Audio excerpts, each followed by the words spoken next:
জুলাই যোদ্ধাদের নাম ব্যবহার করে বর্তমান সরকার তার নানা কাজের বৈধতা দেওয়ার চেষ্টা করছে। বক্তব্য শুনেছি শহীদ পরিবারদের পক্ষ থেকে, জুলাই যোদ্ধাদের পক্ষ থেকে, 11 দলের পক্ষ থেকে বক্তব্য এসেছে। আজকে মত বিনিময় করার উদ্দেশ্য ছিল একটাই, যে গণ অভ্যুত্থানের হয়তো 2024 থেকে আমরা 2026 এসে পড়েছি। আর কয়েক মাস পরে হয়তো 2 বছর বর্ষপূর্তি হবে, কিন্তু গণ অভ্যুত্থানের এতগুলো সময় পরেও, এতদিন পরেও আমরা সবাই এক জায়গাতে আছি। আমরা সবাই সেই ঐক্যের জায়গাতেই আছি যে বাংলাদেশকে পরিবর্তন করতে হবে, এই বাংলাদেশকে সংস্কারের মাধ্যমে পরিবর্তন করতে হবে। এবং এই পরিবর্তনের পথে প্রধান বাধা হয়ে দাঁড়িয়েছে বর্তমান বাংলাদেশের সরকার, বিএনপির সরকার বাধা হয়ে দাঁড়িয়েছে, সেটা সকলের মুখ থেকে এসেছে।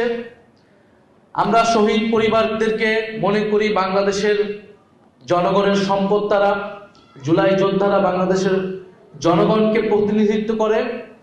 আমরা শহীদ পরিবার এবং জুলাই যোদ্ধাদের নিয়ে কোনো রাজনীতি কখনোই করতে চাই নাই, কখনোই করব না। কিন্তু জুলাই যোদ্ধাদেরকে বর্তমান সরকার, বিএনপি, তারা নানাভাবে ব্যবহার করার চেষ্টা করছে। আমরা শুধু একটা কথাই বলেছি যে আমাদের দাবির সাথে আপনারা ঐক্যমত হলে আমাদেরকে সমর্থন দিন। আমরা বলেছি বাংলাদেশে গণতন্ত্র প্রতিষ্ঠা হতে হবে, কথা বলার স্বাধীনতা থাকতে হবে, বৈষম্য দূর করতে হবে, আধিপত্যবাদ থেকে মুক্ত করে বাংলাদেশকে স্বাধীন এবং সার্বভৌম রাষ্ট্র হিসেবে আত্মপ্রকাশ করতে হবে, বাংলাদেশের অর্থনীতির উন্নয়ন করতে হবে, দুর্নীতি এবং লুটপাটের বিচার করতে হবে। কিন্তু আমরা দেখছি বাংলাদেশ সরকার গঠিত হওয়ার পর থেকে পিছনের দিকে হাঁটছে, বাংলাদেশ আবার পুরনো পথেই হাঁটছে। এবং জুলাই যোদ্ধাদের নাম ব্যবহার করে বর্তমান সরকার তার নানা কাজের বৈধতা দেওয়ার চেষ্টা করছে। কখনো তারা 71-এর নাম ব্যবহার করছে, কখনো তারা জুলাই যোদ্ধাদের নাম ব্যবহার করছে। তারা আসলে কোনোটাকেই ধারণ করে না। তারা সকল আন্দোলনের সুবিধাভোগী ছিল, সকল আন্দোলনের সুবিধা নিয়েছে, কিন্তু কোনো আন্দোলন, কোনো গণ আন্দোলনের তারা প্রতিশ্রুতি কখনোই রক্ষা করে নাই। ইতিহাস এটাই বলে। আজকে এখানে আমার থেকে অভিজ্ঞ লোকেরা আছেন যারা 91-এর পার্লামেন্ট দেখেছে, যারা 90-এর গণ আন্দোলন দেখেছেন, অংশগ্রহণ করেছেন। 90-এর গণ আন্দোলনের পরে এই বিএনপি সরকার ক্ষমতায় ছিল, কিন্তু তারা সেই 90-এর গণ অভ্যুত্থানের 3 দলের জোটের যে রূপরেখা তৈরি হয়েছিল, সেই রূপরেখাকে তারা অস্বীকার করেছিল। তারা এখন জুলাই সনদের কথা বলছে যে জুলাই সনদ তারা অক্ষরে অক্ষরে পালন করবে, কিন্তু এই জুলাই সনদকে তারাই কলুষিত করেছে।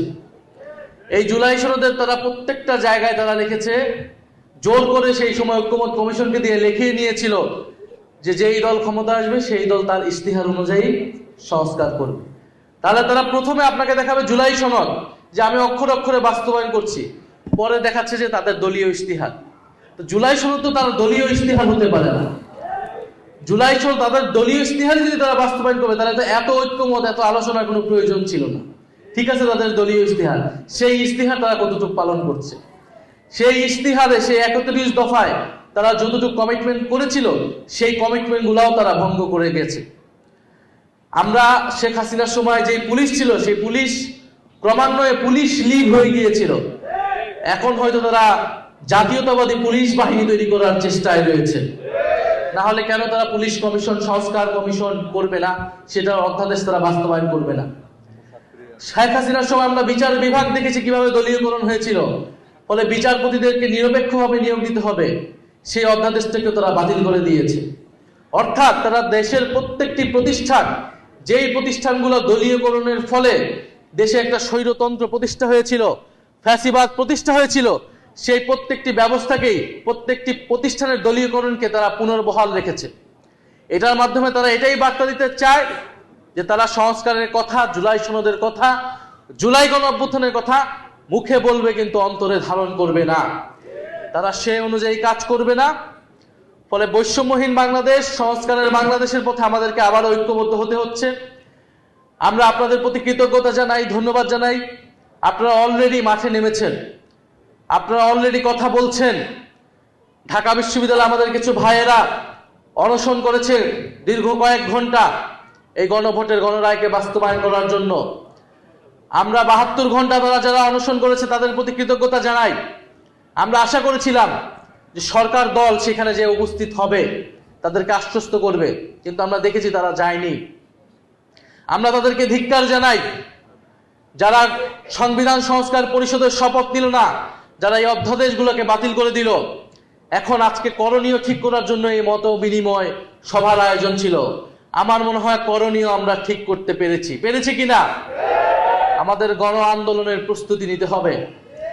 গণ আন্দোলনের বিকল্প ছাড়া এই সরকার কোনোভাবেই এই সংস্কারের অধ্যাদেশ, এই সংস্কারের প্রতিশ্রুতিগুলো বাস্তবায়ন করবে না।